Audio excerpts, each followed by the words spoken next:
नमस्कार दोस्तों, स्वागत है आपका ए टू जेड स्टोरीज अद्भुत ऑफिशियल पर। साधु संत फकीर गुरु रहबरों की सदा ही जय जयकार। संतों का, महात्माओं का जो जीवन होता है इतना सरल नहीं होता, और जो सच्चे संत होते हैं सतगुरु कबीर जी महाराज साहब जैसे हैं, तो उस समय के लोगों को जो है उनसे घृणा होती है, क्योंकि वो सत्य के रास्ते पे चलते हैं। तो जो सत्य के रास्ते पर चलता है उससे जो झूठे लोग होते हैं या जो अहंकारी लोग होते हैं, जो तृष्णामय होते हैं, वो लोग जो होते हैं उनसे घृणा करते हैं। लेकिन सत्य को कोई फर्क नहीं पड़ता, सच तो सच है। तो इसी प्रकार गंगा के घाट पर सुबह का वक्त था। सभी पंडित ब्राह्मण गंगा स्नान कर रहे थे और उसी समय सूर्य उदय हो रहा था। और दूसरी तरफ से आ रहे थे आचार्य सोमदेव। आचार्य सोमदेव जी जो हैं, उसकी जो पूरे देश के सभी पंडितों को परास्त करके काशी में पहुंचे थे। उन्होंने गंगा जी के घाट पर खड़े होकर सभी पंडितों ब्राह्मणों को ललकारा कि है कोई काशी में जो मुझसे शास्त्रार्थ कर सके। मेरे साथ मेरे 2 शिष्य हैं, यदि कोई इन्हें भी हरा सके तो जितने भी ब्राह्मण वहाँ पर थे उन सभी को ज्ञात था कि आचार्य सोमदेव जो हैं, और इन्होंने पूरे भारत में अपने ज्ञान का डंका बजाया हुआ है, तो इनसे जीत पाना कोई सरल बात नहीं है। अभी सभी को ये हो गया था कि यदि हम इनसे शास्त्रार्थ करते हैं और अगर हम हार गए तो काशी की प्रतिष्ठा धूल में मिल जाएगी। कि काशी जो कि स्वयं अध्यात्म की नगरी है, महादेव जी की नगरी है, उस अध्यात्म की नगरी में कोई एक भी ब्राह्मण ऐसा नहीं जो इन्हें परास्त कर सके। तो काशी की जो ख्याति है, जो वाहवाही है, वे धूल में मिल जाएगी। तो सभी ब्राह्मणों ने आपस में विचार विमर्श किया और सोचा क्यों ना इनको संत कबीरदास जी के पास भेज दिया जाए। यदि वे परास्त भी हुए तो हम ये कहेंगे कि वे ब्राह्मण नहीं थे, और यदि वे विजय हुए तो फिर जो है सोमदेव का अहंकार टूट जाएगा, और यदि परास्त हो गए तो हमारी दोनों तरफ से यानी कि विजय ही विजय है, जय जयकार है। क्योंकि एक तो काशी का सम्मान इस वजह से बच जाएगा कि वे ब्राह्मण नहीं, और दूसरा वे आज तक हमसे किसी से परास्त नहीं हुए हैं, सतगुरु कबीर जी महाराज साहब। तो उन्होंने हमेशा हिंदू मुसलमान सभी की काट की है, तो उन्हें कोई परास्त करने वाला हो जाएगा, और हम जो है आचार्य सोमदेव को अपनी तरफ मिला लेंगे, यानी अपने साथ मिला लेंगे। ऐसा षड्यंत्र जो है वो रचने के बाद उन्होंने आकर नम्र विनेदन जो है निवेदन किया सोमदेव जी से कि हे महाराज, आप जो है हम सभी की तरफ से संत कबीर जी के घर जाइए और उनके साथ आप शास्त्रार्थ कीजिए। बोले संत कबीर, जो सोमदेव थे वो कहने लगे संत कबीर, ये कौन से संत हैं? तो मैंने तो आज तक कभी इनका नाम नहीं सुना। तो उन सभी ने कहा कि आप वहाँ पर जाइए, जुलाहा बस्ती में सतगुरु कबीर जो हैं, संत कबीर आपको मिल जाएंगे, वहाँ पर आप जाएंगे। बोले क्या वो जुलाहा? सोमदेव बोले कि वो जुलाहा बस्ती में रहते हैं, और तुम किसके पास मुझे भेज रहे हो? मैं तो ब्राह्मणों के साथ शास्त्रार्थ करने आया था, तो मुझे किसके पास भेज रहे हो? क्या कोई ऐसा ब्राह्मण नहीं है जो मुझे परास्त कर सके? तो सभी ब्राह्मणों ने हाथ जोड़कर कहा कि आप हमारे काशी के जो है पहले एक जुलाहे को तो परास्त करके दिखाइए, फिर जो ब्राह्मण है वो भी आपसे शास्त्रार्थ करने लगेंगे, यदि आप उनसे विजय हुए। तो आचार्य सोमदेव अपने दोनों शिष्यों के साथ चल दिए फिर, क्योंकि भीतर तो क्रोध आ गया कि मुझे इन्होंने जुलाहे के पास भेज दिया, ब्राह्मण मेरे साथ शास्त्रार्थ नहीं करेंगे। तो फिर सोमदेव जो थे अपने शिष्यों के साथ चल दिए सदगुरु कबीर जी महाराज के पास। और जब वहां पहुंचे तो बोले कि कबीर कौन है? यहाँ पर कबीर जो स्वयं को संत कहता है। तो कबीर साहब जो थे वो इश्क के मोहब्बत के समुंदर, वो साहब चरखे पे अपना सूत बुन रहे थे। तो उनके एक शिष्य ने कहा कि यही है कबीरदास। बोले ये जिनके तन पर कपड़ा नहीं है, जो एक भिखारी की तरह बैठे हुए हैं, सूत काट रहे हैं, क्या मुझे इनसे शास्त्रार्थ करना होगा? सोमदेव अहंकार से भरा था, लेकिन वो ये बात भूल गया था कि फटे कपड़े मत देखिए फकीर के, वो अपनी जेब में परमात्मा लिए घूमते हैं। सूफी कहते हैं फटे कपड़े मत देखिए फकीर के, शायद उसकी फटी जेब में खुदा हो। जरा सोचिए इस बात को। तो शास्त्रार्थ करना होगा, सोमदेव कहने लगा। तो कबीर साहब सरकार बोले कि भाई देखो, मुझे जो है किसी से शास्त्रार्थ नहीं करना। मैं क्या करूंगा शास्त्रार्थ करके? मैं तो पहले ही अपनी हार स्वीकार करता। जाओ, मैंने तुम्हें विजय घोषित किया। अब ये बात जो थी सोमदेव जी के अभिमान पर चोट कर गई। बोले क्या तुम घोषित करोगे कि मैं जीता हूं या नहीं, मैं विजय हुआ हूं या नहीं हुआ? तुम तो स्वयं के संत जो है, स्वयं को संत कहलाते हो। मैं गया था सभी इन ब्राह्मणों के पास, तो ब्राह्मणों ने कहा कि तुम संत हो। यदि तुम सच में संत हो तो आओ, करो मुझसे शास्त्रार्थ। तुम डरने क्यों लगे हो? मैं सवाल पूछूंगा, आप उत्तर दो। तुम प्रश्न पूछो, मैं उत्तर दूंगा। बताओ, करो शास्त्रार्थ। तो सतगुरु कबीर जी महाराज साहब सरकार ने अपने शिष्य से कहा कि आचार्य सोमदेव जी और इनके शिष्यों के लिए 3 आसन फिर लगा ही दीजिए। वे तीनों आसन पर बैठ गए और उन्होंने अपनी पोथियां थी जो वेद पुराण थे, वे सभी निकाल कर रख लिए जो सोमदेव थे। तो अब सतगुरु कबीर जी महाराज के पास एक छोटा सा थैला था और उसमें ये सब कुछ नहीं, 1-2 रोटियां थी, कुछ रोटियां, और एक छोटा सा कंबल था और उसमें बाकी कुछ नहीं। अब ये जो तीनों पंडित थे ना, ये देखकर हंसने लगे। सोमदेव और उनके जो चेले थे दोनों, अब ये तीनों हंसने लगे कि भाई ये कैसा व्यक्ति है। बोले तुम थैली में रोटियां रखे हुए हो और एक पुराना कंबल, कि आपके पास तो कोई शास्त्र ही नहीं है। तो सतगुरु कबीर जी महाराज साहब सरकार बोले, पोथी पढ़ पढ़ जगमुआ, भाई पंडित भया न कोए, अरे 2.5 आखर प्रेम के, पढ़े सो पंडित होए। अरे पोथियां पढ़ने से भला कोई पंडित होता है क्या? यदि पोथियां पढ़ी और मन में प्रेम ही नहीं जगा लोगों के प्रति, तो फिर वे कैसा पंडित? मैं तो वे पंडित हूं जिसके मन में केवल और केवल एक प्राणी मात्र के लिए प्रेम ही प्रेम है, हर प्राणी मात्र के लिए। मुझे शास्त्र नहीं आते, मेरे लिए तो ये रोटियां हैं, ये किसी भूखे को खिला दूं, ये कंबल है किसी ठिठुरते हुए व्यक्ति को दे दूं, बस यही मेरे पास मेरे शास्त्र हैं और यही मेरे ग्रंथ हैं।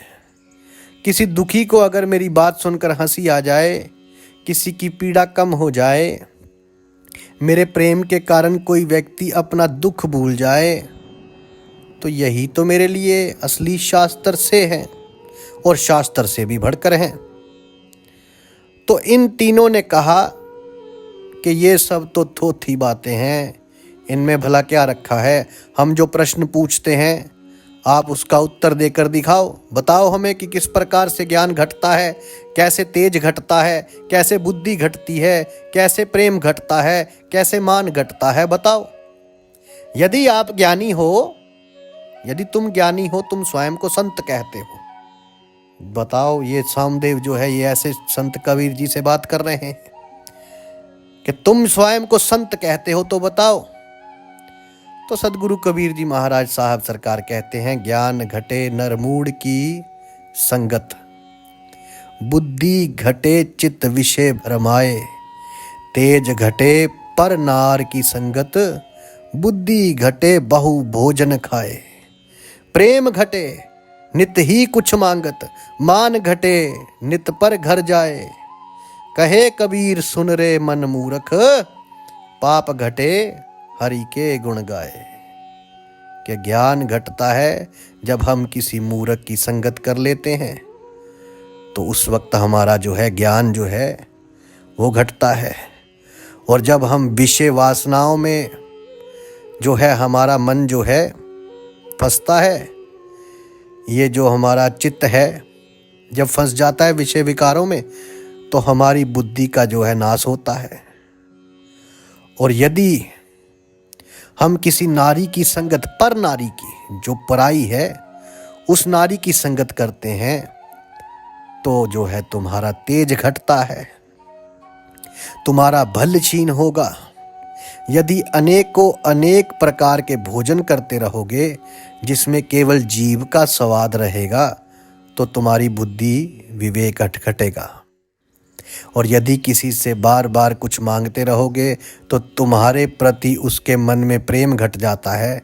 बिना बुलाए या फिर बार बार यदि किसी के घर पर जाएं, चाहे वे कोई रिश्तेदार ही क्यों ना हो, अपना सगा संबंधी ही क्यों ना हो, किंतु बार बार जाने से आपका मान घटता है।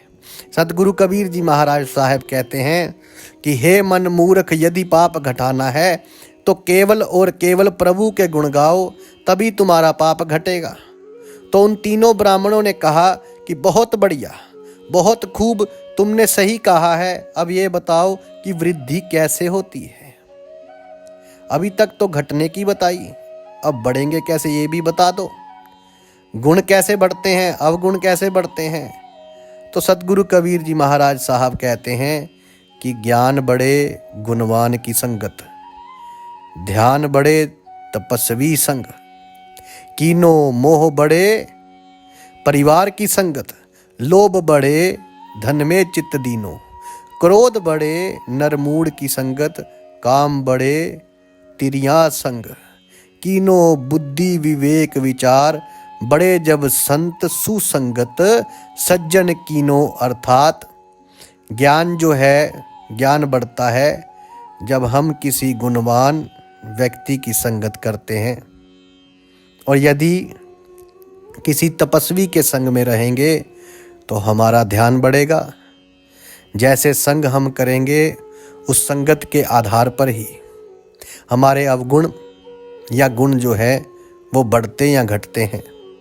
जैसे यदि परिवार की ज़्यादा संग करेंगे तो परिवार से अधिक प्रेम करेंगे तो मोह बढ़ जाएगा। यदि हमारा मन धन में लगेगा तो लोभ बढ़ जाएगा।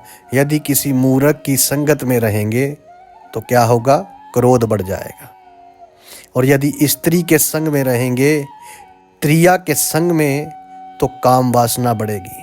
किंतु यदि किसी संत, किसी सज्जन व्यक्ति की अच्छी संगत करेंगे तो हमारे अंदर बुद्धि विवेक और अच्छे विचारों की वृद्धि होगी।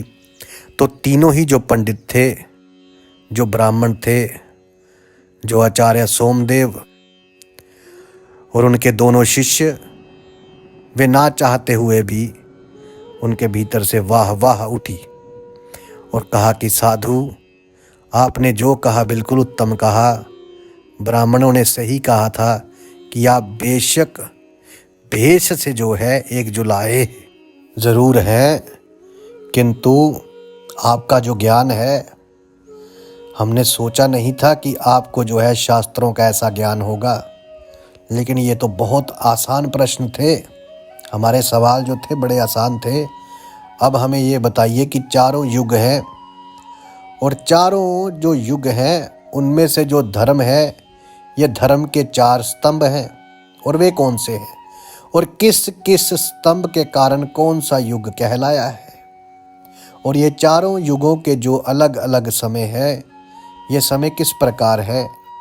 तो सदगुरु कबीर जी महाराज साहब सरकार ने कहा कि चारों युगों में जो धर्म के स्तंभ हैं वे कौन से हैं मैं बताता हूँ। वे है सत्य, तप, दया और दान। अर्थात सतयुग में ये चारों स्तंभ हैं, सत्य, तप, दया और दान, ये चारों ही रहते हैं। और सभी लोग केवल और केवल सत्य बोलते हैं, जैसे राजा हरिश्चंद्र हुए। किंतु जब इस सत्य का लोप हो गया और केवल 3 स्तंभ रह गए, तप, दया और दान, तब रह गया त्रेता। लेकिन जब ये तपस्या जो थी, जो तप था, जब इसका भी नाश हो गया तो रह गए केवल दया और दान। वो आ गया द्वापर युग, और द्वापर में दया थी और दान था। किंतु जैसे ही ये दया समाप्त हुई तो केवल दान रह गया, और तब शुरुआत हुई कलयुग की। और जिस दिन कलयुग समाप्त होगा तब तक ये दान समाप्त हो चुका होगा। जब तक दान है तभी तक कलयुग है। और रही बात इनकी जो आयु है, सतयुग, त्रेता, द्वापर और कलयुग की, तो इनकी आयु ऐसे नहीं है जैसे आप कहते हो 4,32,000 वर्ष। आप सब लोग कहते हो कि कलयुग होगा तो ये 4,32,000 वर्ष चलेगा नहीं। ये कुछ वर्ष भी चल सकता है, कुछ हजार वर्ष भी चल सकता है, कुछ लाख वर्ष भी चल सकता है, या फिर कुछ सैकड़ों वर्ष भी चल सकता है। जिस समय यदि 10 वर्ष तक भी रह गए तो वे 10 वर्ष का समय सतयुग में गिना जाएगा। और यदि इन तीनों का ह्रास हो गया, केवल दान रह गया, तो वो कलयुग में गिना जाएगा। तो इस प्रकार से इसकी गिनती होती है, ना कि जिस प्रकार से आप सोचते हो वैसे कि 4,32,000 वर्ष का एक कलयुग हो गया और 8,64,000 वर्ष का द्वापर हो गया। इस प्रकार से गिनती जो है वो नहीं होती। तो जो आचार्य सोमदेव था उसने कहा जी ठीक है, तो अब मुझे ये बताओ कि सुख किस में है? सबसे बड़ा सुखी है कौन? राजा सुखी है, या निर्धन सुखी है, या फिर इंद्र सुखी है, या फिर संत सुखी? बताइए सुखी कौन है और क्यों है? तो सतगुरु कबीर जी महाराज साहब ने कहा, निर्धन कहे धनवान सुखी, धनवान कहे सुख राजा को भारी। निर्धन कहे धनवान सुखी, धनवान कहे सुख राजा को भारी। राजा कहे चक्रवर्ती सुखी, चक्रवर्ती कहे सुखी इंद्र को भारी। मतलब ये है कि निर्धन कहता है कि धनवान सुखी है, धनवान कहता है कि नहीं जो राजा है वो सुखी है, उसको बहुत बड़ा सुख है। राजा कहता है कि नहीं चक्रवर्ती सम्राट जो है वे सुखी है, और चक्रवर्ती सम्राट कहता है कि नहीं जो इंद्र है वे इंद्र बहुत ज़्यादा सुखी है।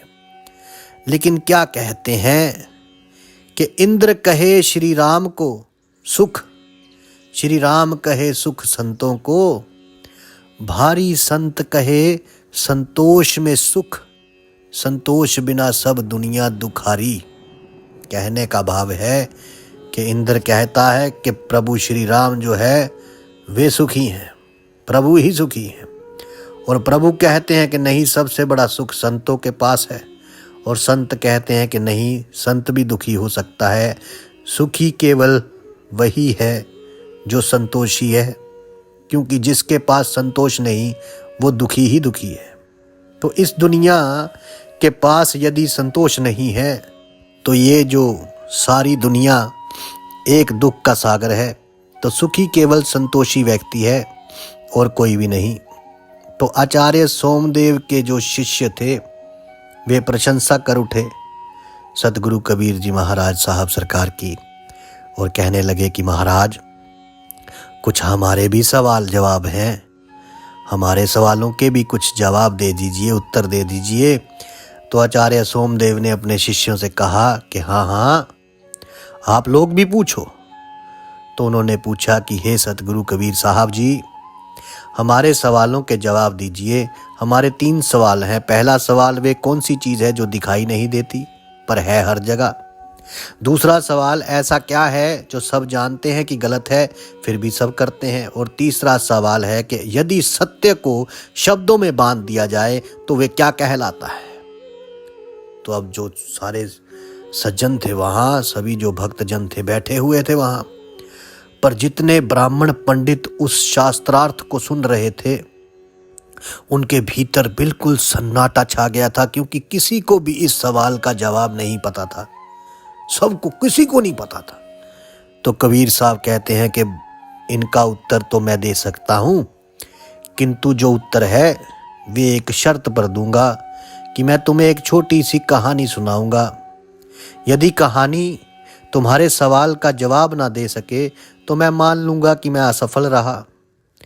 तो जो आचार्य सोमदेव और उनके शिष्य ने जो था, उन्होंने कहा जी ठीक है महाराज, आप जैसे सवाल का जवाब देना चाहे वैसे दीजिए, और मंद मंद मुस्कुराने लगे। तो सतगुरु कबीर जी साहब महाराज बोले कि एक बच्चे की कहानी सुनाता हूँ जिसका नाम था अर्जुन। अर्जुन एक अनाथ बालक था जो नगर की गलियों में भीख मांगता। एक दिन उसने भूख के मारे जो था उसे चक्कर आ गए, वे गिर पड़ा मंदिर के पास। तो वहां क्या हुआ कि एक साधु आया, उन्होंने उसे उठाया और पूछा कि भाई तुम क्यों रोते हो? तो उसने कहा, अर्जुन ने, कि महाराज भूखा हूं कई दिन से। तो उन साधु ने कहा, अरे भगवान हर जगह है, तू काहे रोता है? तो अर्जुन ने बड़ी मासूमियत से पूछा, तो क्या भगवान रोटी बनाकर मुझे देंगे? साधु मुस्कुराए और उसे अपने आश्रम ले गए, उसे खाना दिया, उसको पढ़ाया लिखाया, उसे बड़ा किया पालन पोषण करके। और एक दिन अर्जुन ने वो जो साधु थे उनसे पूछा, क्या आप भगवान हैं? तो साधु हंसे कि नहीं, भगवान तो हर जगह है, मैं भगवान नहीं हूँ। वे भगवान मेरी दया में है, वे तेरी भूख में है, वे उस मंदिर की घंटी में है और तेरी मुस्कान में भी। तो आपके पहले जो सवाल थे उसका जवाब है, वे है ईश्वर।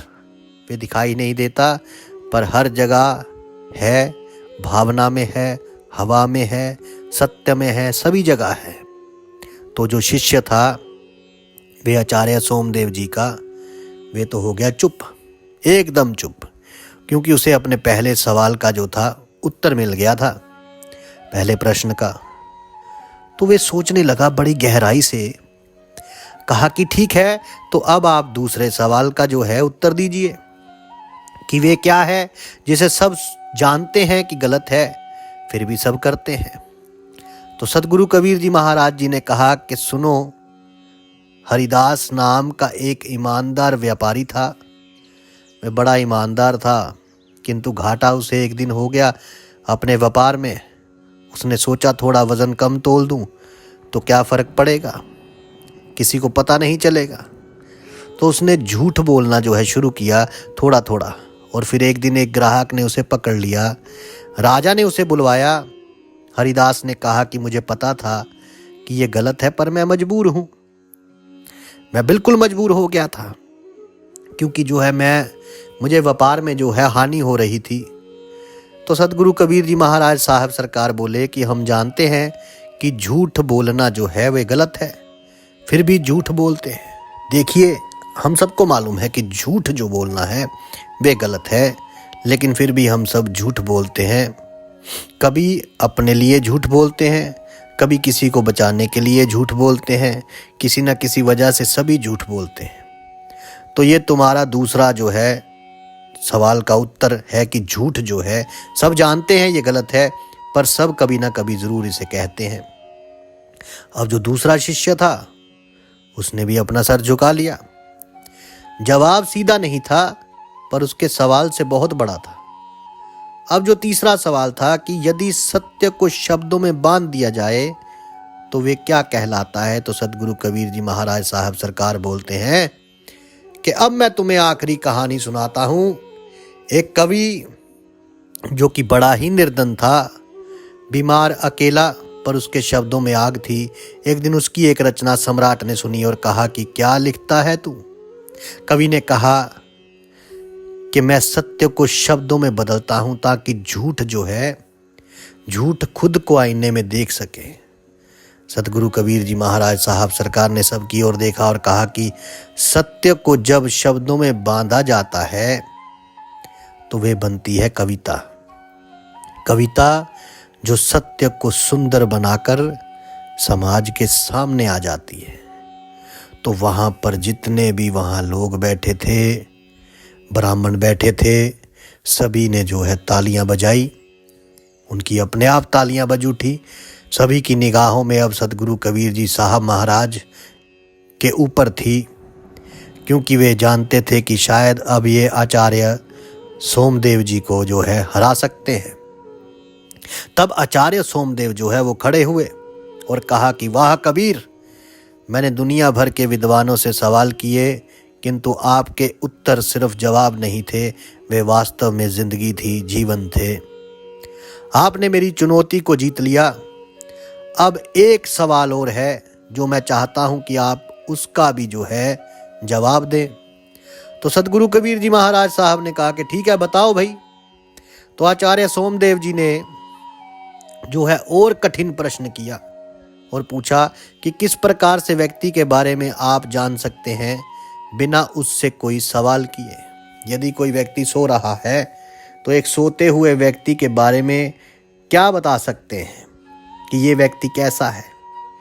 तो कबीर जी महाराज साहब ने कहा कि हाँ, उसकी सोने की मुद्रा को देखकर ये बताया जा सकता है, समझा जा सकता है कि ये किस प्रकार की प्रवृत्ति का होगा, किंतु ये केवल एक अनुमान लगाया जा सकता है। ये जो है पूरा सत्य नहीं होगा, किंतु हाँ, कुछ अनुमान ऐसे लगाया जा सकता है जो कि अधिकतर सही हो।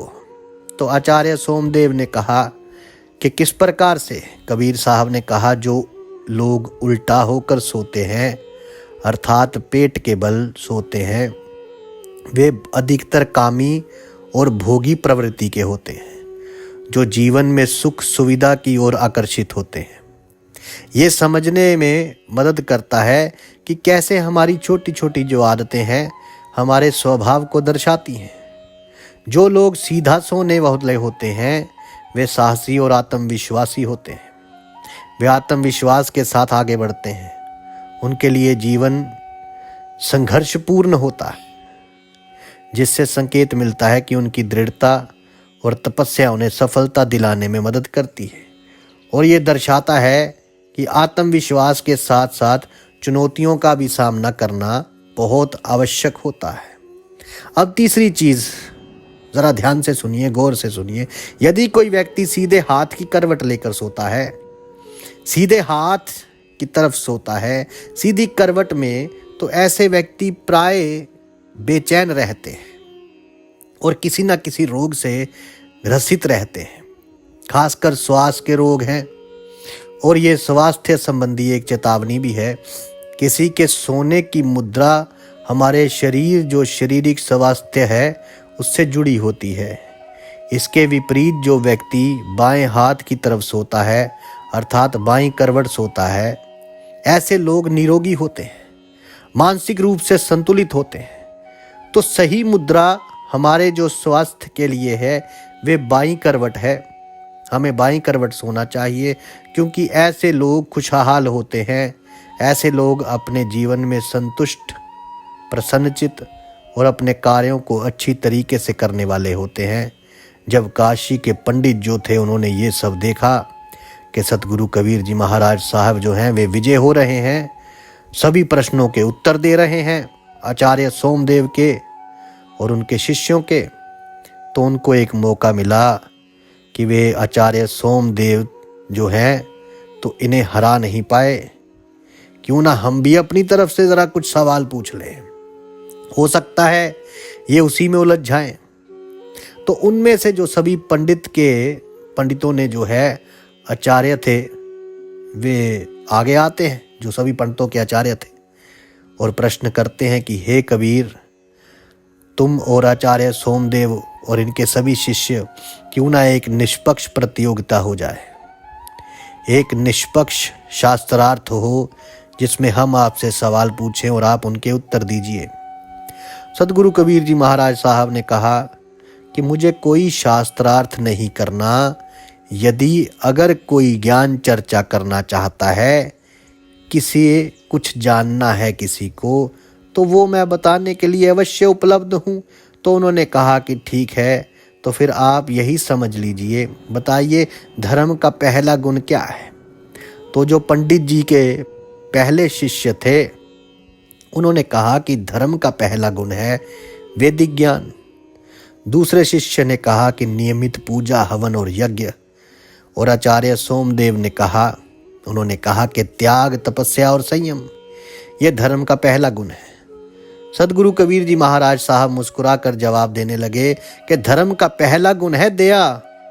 दया धर्म का मूल है, पाप मूल अभिमान। अगर कोई भूखा है और आप उसके सामने मंत्र उच्चारण करोगे, यज्ञ करोगे, हवन करोगे, पूजा करोगे, तो क्या वे तृप्त हो जाएगा? नहीं ना। तो बताइए क्या है दया?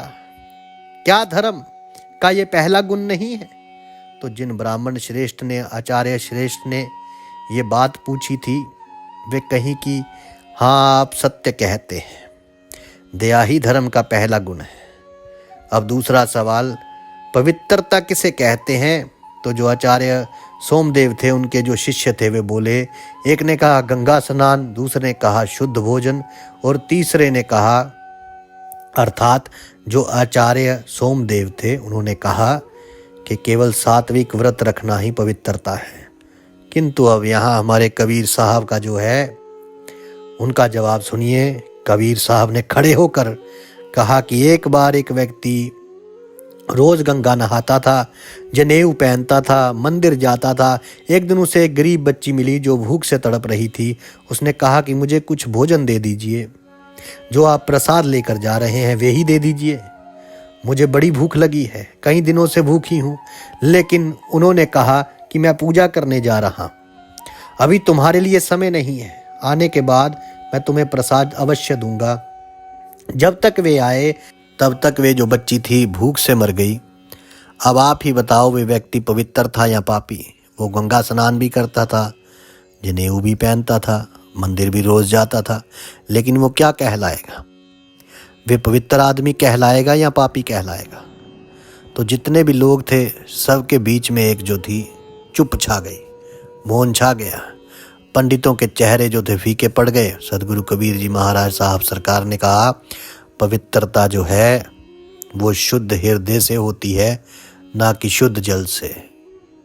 अब कबीर साहब जी महाराज बोले कि आप लोगों ने प्रश्न बहुत पूछ लिए, अब एक प्रश्न मैं भी पूछता, बताइए असली पंडित कौन है? इतना ही पूछा था, इतने में ही जो आचार्य सोमदेव थे, उनका एक शिष्य भड़क गया। वो बोला कि क्या अब आप हमें बताएंगे कि पंडित कौन है? हम वेदों के ज्ञाता हैं, तुम कौन होते हो? ये हमें धर्म सिखाने वाले आप एक जुलाहे हो। कबीर साहब महाराज ने कहा कि चलो ठीक है, फिर एक काम करते हैं, हम तीनों एक साथ नगर की गलियों में चलते हैं और वहाँ पर 10 लोगों की राय लेते हैं कि असली पंडित कौन है। वे सभी हंसे कि आम लोग भला धर्म को क्या समझेंगे। सदगुरु कबीर जी महाराज साहब सरकार ने कहा कि धर्म उन्हीं जो है आम लोगों के लिए ही तो है। यदि वे नहीं समझते हैं तो फिर कौन समझेगा? यदि वे समझेंगे ही नहीं तो धर्म का पालन कैसे करवाओगे? तो सभी ने नगर भ्रमण प्रारंभ कर दिया भाई। वे तीनों पंडित आचार्य सोमदेव और उनके दोनों शिष्य रथ में बैठे और सतगुरु कबीर जी महाराज, सतगुरु चले पैदल और वो बैठे अपने रथ में। बस्ती की एक गली में एक गरीब महिला अपने बीमार पति को उठा नहीं पा रही थी, तो सतगुरु कबीर जी महाराज साहब ने उसकी मदद की। उसका पानी से भरा मटका उठाया, उसके बाद उसके पति को कंधे पर लाद के और छांव में बिठाया। दूसरी गली में एक जो बूढ़ी औरत थी, वे रास्ता पार करने की कोशिश कर रही थी। पंडितों ने मुंह फेर लिया, लेकिन सतगुरु कबीर जी महाराज साहब ने उसका हाथ थामकर उसे उसका रास्ता पार करवाया। तीसरी गाड़ी में एक भूखा बच्चा था। सतगुरु कबीर जी महाराज साहब ने अपने झोले में से जो रोटी थी उनके पास, वे रोटी निकाली और बच्चे को दे दी। कबीर साहब ने कहा कि पंडितों, हमने आज 10 लोग देखे, अब उन 10 लोगों से पूछते हैं कि कौन पंडित है। और जब उनसे पूछा गया तो सभी ने एक स्वर में कहा, जो पैदल चल रहा था, जिसने सहारा दिया, जिसने रोटी दी, जिसने कंधा दिया, वही तो असली पंडित है। सभी लोग वापस लौट आए और वापस आने के बाद सदगुरु कबीर जी महाराज साहब ने कहा कि अब बताओ असली धर्म क्या है। असली धर्म वे है जो किसी के आंसू पोंछे। धर्म वो है जो किसी भूखे को खाना दे। धर्म वो है जो किसी की मदद करे लेकिन बिना दिखावे के। धर्म वो है जो चुपचाप मनुष्यता निभाए। तो तीनों पंडितों ने सदगुरु कबीर जी महाराज साहब की ओर देखा और सिर झुकाकर खड़े हो गए। कबीर जी महाराज साहब ने कहा कि आप सभी शास्त्रों के ज्ञाता हैं। आपके शब्द बड़े भारी हो सकते हैं, किंतु आपके कर्म आपके ग्रंथों से अधिक प्रभावशाली होंगे, तभी आप पंडित कहलाएंगे। तभी जो है आप पंडित कहलाने के लायक हैं या अधिकारी हैं। क्योंकि जो दूसरों के जीवन में धर्म को जीवित करे वही सच्चा धर्म कहलाता है। याद रखिए, यदि गुण नहीं है तो व्यक्ति का रूप व्यर्थ है। यदि किसी स्त्री के भीतर चाहे वे कितनी ही रूपवती क्यों ना हो, सुंदर हो, खूबसूरत हो, लेकिन यदि उसके अंदर गुण नहीं है तो क्या लाभ है उसकी सुंदरता का। यदि आपको भूख नहीं है तो आपका भोजन व्यर्थ है। यदि आप अपने धन का सदुपयोग नहीं कर सकते, उसको आप परोपकार में नहीं लगा सकते, उसका भोग नहीं कर सकते, तो आपका धन व्यर्थ है। आपके पास तलवार है किंतु तलवार को चलाने का साहस ही नहीं, तो तलवार व्यर्थ है।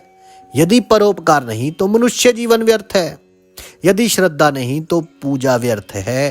केवल थोथा आरती पूजन करने से आपको कोई लाभ नहीं होगा। यदि प्रभु के प्रति, उस ईश्वर के प्रति, उस प्रभु के प्रति श्रद्धा नहीं है, उसके प्रति प्रेम नहीं है, तो ये जीवन व्यर्थ है। इसी प्रकार यदि बुद्धि ही नहीं है किसी के पास तो ज्ञान व्यर्थ है। क्या करोगे ज्ञान का?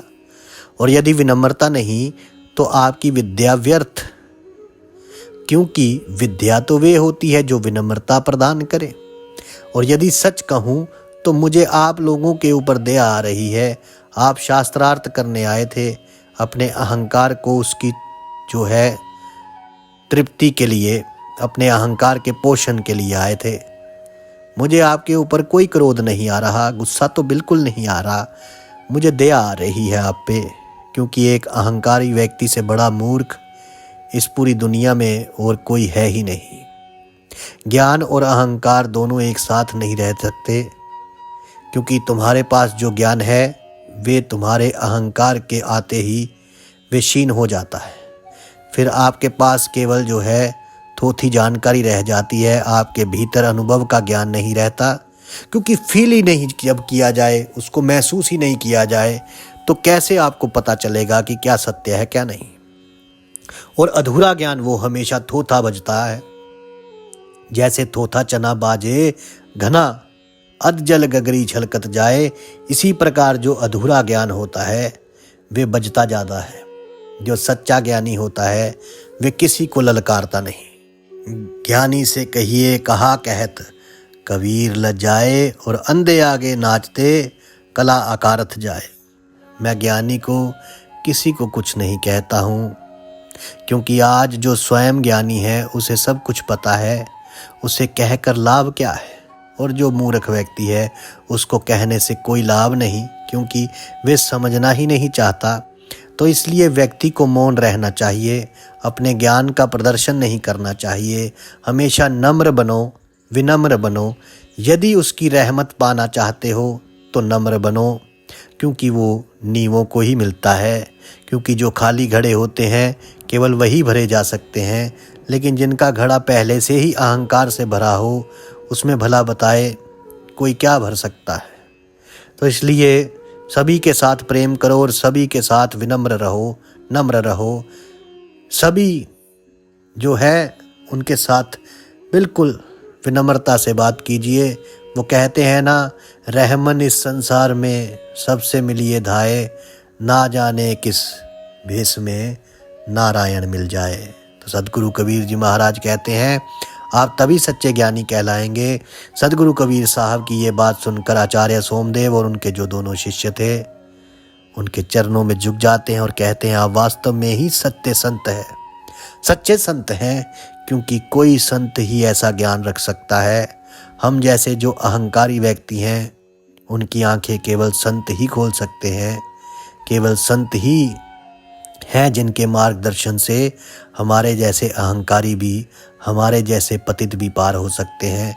और आचार्य सोमदेव और दोनों शिष्यों ने सदगुरु कबीर जी महाराज साहब सरकार की शरण ग्रहण की और इसके साथ ही जितने भी वहाँ पर ब्राह्मण थे उनमें से बहुत से ब्राह्मण सदगुरु कबीर जी महाराज साहब के शिष्य बन गए। तो यदि परमात्मा से कल्याण की इच्छा है और परमात्मा चाहते हैं कि आपका कल्याण करे तो नम्र बने रहिए। मेरा मुझ में किछ नाही, जो कुछ है सो तेरा, तेरा तुझको सौंप दूं क्या लागे सो मेरा। साधु संत फकीर गुरु रहबरों की सदा ही जय जयकार। आपके भीतर बसे उस परमात्मा को मेरा प्रणाम। आप सबका धन्यवाद। मेरा प्रणाम स्वीकार कीजिए।